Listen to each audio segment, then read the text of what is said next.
Selamat pagi anak-anak. Pagi. Bagaimana kabar hari ini? Luar biasa. Mendung. Jadi sebelum kita memulai pelajaran kita pada pagi hari ini, Ibu minta bantuan untuk pimpin kita dalam doa.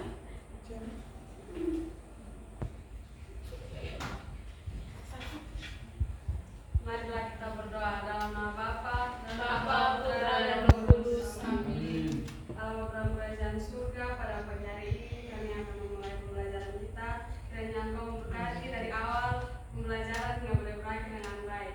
Hanya di dalam permohonan kami yang kami sampaikan kepadamu dan perantaraan Kristus Tuhan kami. Amin. Dalam nama Bapa, Putra, dan Roh Kudus. Amin. Terima kasih adik kami. Assalamualaikum. Jadi materi kita pada pagi hari ini yaitu tentang sakramen inisiasi. Dalam gereja Katolik ada berapa sakramen? 7. Coba adik-adik sebutkan ketujuh sakramen itu.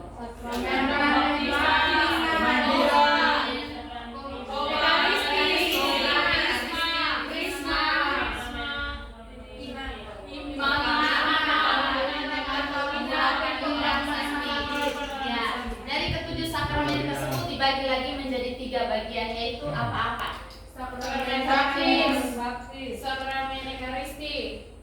Jadi dari ketujuh sakramen itu dibagi lagi menjadi 3 bagian, yaitu sakramen inisiasi, yaitu baptis, krisma, dan ekaristi. Terus sakramen penyembuhan, yaitu tobat dan imamat. Tobat dan pengurapan orang sakit. Dan sakramen panggilan, yaitu perkawinan dan imamat. Jadi yang akan kita bahas pada pagi hari ini yaitu sakramen inisiasi. Adik-adik sudah pernah dengar kata inisiasi? Belum. Jadi kata inisiasi berasal dari bahasa Latin, yaitu inire atau initiare, yang berarti masuk atau bergabung. Jadi sakramen inisiasi artinya memasukkan seseorang ke dalam suatu kelompok. Sakramen inisiasi dibagi menjadi 3 bagian, yaitu baptis, krisma, dan ekaristi. Yang akan kita bahas pertama yaitu sakramen baptis. Kata baptis berasal dari bahasa Yunani, yaitu baptisein atau baptismo, yang berarti mencelupkan, membenamkan, menenggelamkan ke dalam air baik secara keseluruhan maupun sebagiannya. Namun dalam gereja Katolik cara pembaptisan yang kita lakukan tidak dengan cara menenggelamkan, tetapi mencelupkan. Kalau menenggelamkan berarti mati. Iya, itu. Atau adik-adik mungkin pernah lihat ini Romo kasih tenggelam di orang yang mau dibaptis. Itu orang Kristen. Tapi kalau Katolik Tidak.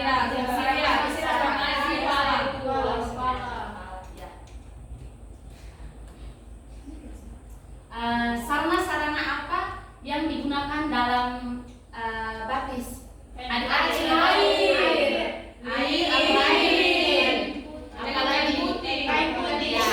air, lilin, dan kain putih. Jadi air sendiri itu untuk membersihkan manusia dari dosa-dosa, menghancurkan dosa-dosa, itu membersihkan adik-adiknya dosa.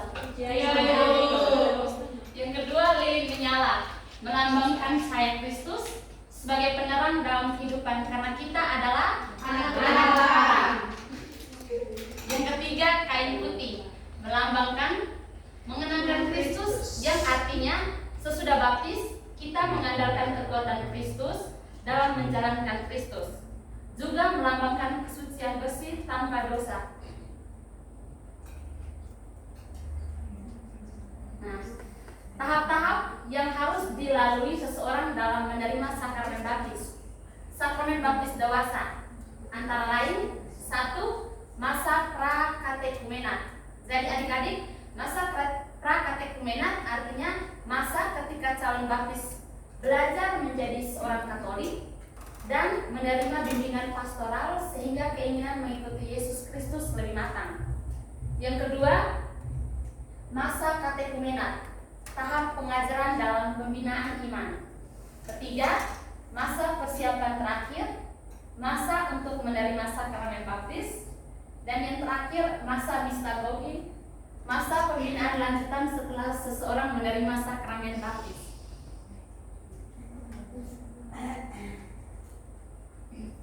Buah dan rahmat yang diperoleh bagi orang yang menerima sakramen baptis. Yang pertama, dosa-dosa diampuni baik dosa asal maupun dosa yang dibuatnya. Jadi, buah yang dapat diterima oleh seorang yang menerima sakramen baptis itu dosa-dosanya dapat diampuni, baik dosa asal maupun dosa yang dia perbuat. Seperti adik-adik buat dosa tuh melawan perintah orang tua.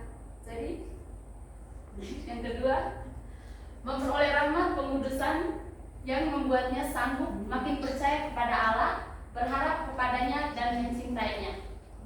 Yang ketiga, menjadi ciptaan baru dan dilantik menjadi anak Allah. Yang keempat, digabungkan secara sah menjadi anggota gereja, menjadi bagian dari tubuh misi Kristus. Yang kelima, dimeteraikan secara kekal dalam sebuah materai rohani yang tak terhapuskan sebagai bagian dari Kristus. Yang kedua, sakramen ekaristi. Yang pertama sakramen baptis, yang kedua sakramen ekaristi. Jadi kata ekaristi berasal dari bahasa Latin, bahasa Yunani yaitu eukaristein yang berarti puji syukur dan kegembiraan. Ekaristi dipandang sebagai syukur dan puji kepada Bapa, kenangan akan korban Kristus dan Bapanya, kehadiran Kristus oleh kekuatan perkataannya dan rohnya. Syarat untuk menerima komuni sering disampaikan dalam gereja. Adik-adik orang sudah terima komuni atau belum? Sudah. Di kelas berapa? 6. Kelas 4. Ada yang kelas 6. Ya. Jadi syarat-syarat ketika adik-adik menerima komuni itu harus sudah dibaptis secara Katolik dan menerima komuni pertama. Jadi kalau belum dibaptis tidak boleh apa? Menerima komuni. Ya, yang kedua, tidak dalam keadaan dosa berat. Maksud dari tidak dalam keadaan dosa berat bagaimana menurut adik-adik? Harus mengaku dosa baru bisa terima. Ya, terus tidak dalam keadaan dosa berat itu contohnya begini. Kalau adik-adik sudah ada pacar, tidak boleh pacaran itu tidak boleh melebihi batasan. Pacaran yang sewajarnya tidak boleh melebihi batasan. Sudah? Yang ketiga, 1 jam sebelum komuni pantang makan dan minum kecuali air putih.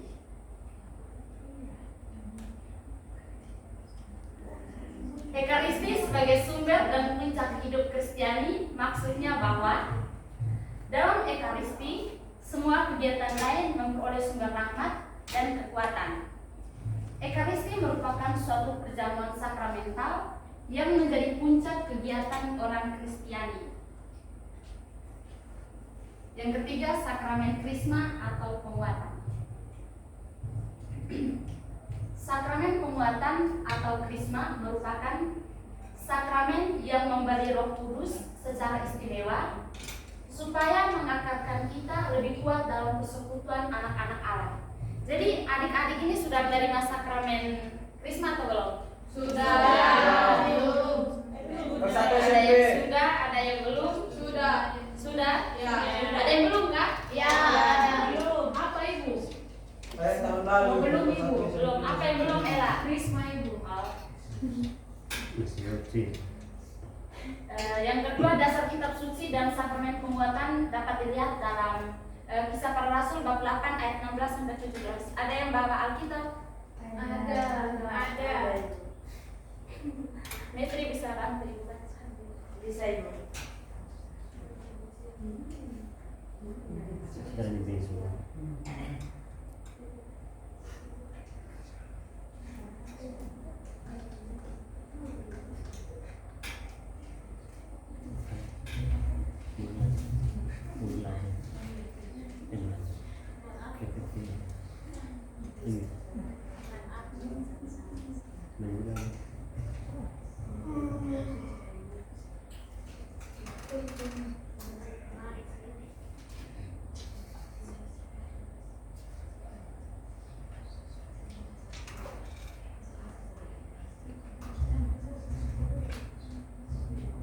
sebab Roh Kudus belum turun di atas seorang pun di antara mereka, karena mereka hanya dibaptis dalam nama Tuhan Yesus.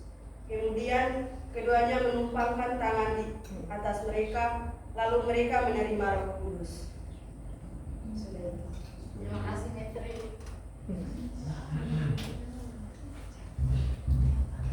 Yang ketiga, sakramen penguatan biasanya dilakukan oleh uskup karena mewakili gereja yang melampaui batas wilayah paroki, keuskupan, dan gereja Katolik universal. Yang keempat, konsekuensi dari sakramen Krisma adalah bertanggung jawab menjadi saksi Kristus dimanapun berada sebagai perwujudan orang yang telah dewasa dalam iman.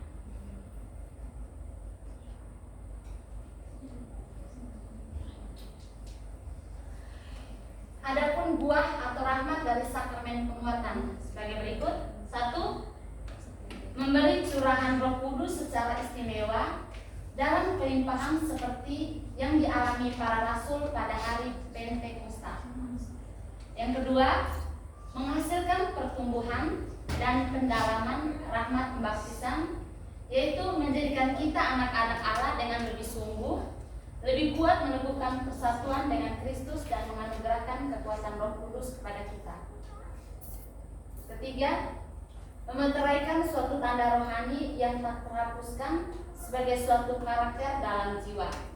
Yang keempat, menyempurnakan imamat bersama yang diterima dalam Tuhan.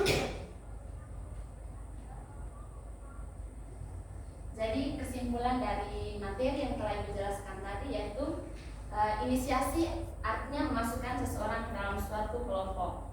Kalau sakramen artinya tanda rahmat keselamatan yang kelihatan, yang menghadirkan rahmat yang tak kelihatan.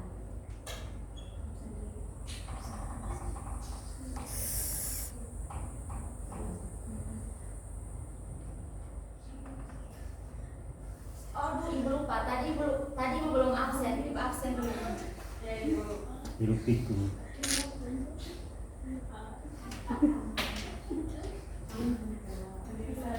Gelang. Mimon hadir, Ibu. Ella hadir. Zea ada. Ita hadir, Ibu. Jadi hadir semua.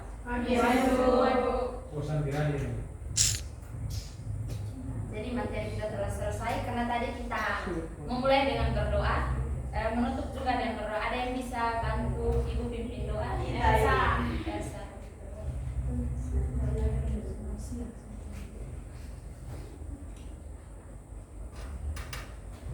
Ibu guru dan teman-teman, marilah kita berdoa dalam nama Bapa, Putra dan Roh Kudus. Amin. Salam Maria. Salam Maria, penuh rahmat Tuhan sertamu. Terpujilah engkau di antara wanita, dan terpujilah buah tubuh Yesus. Santa Maria, Bunda Allah, doakanlah kami berdosa ini, sekarang dan waktu kami mati. Amin.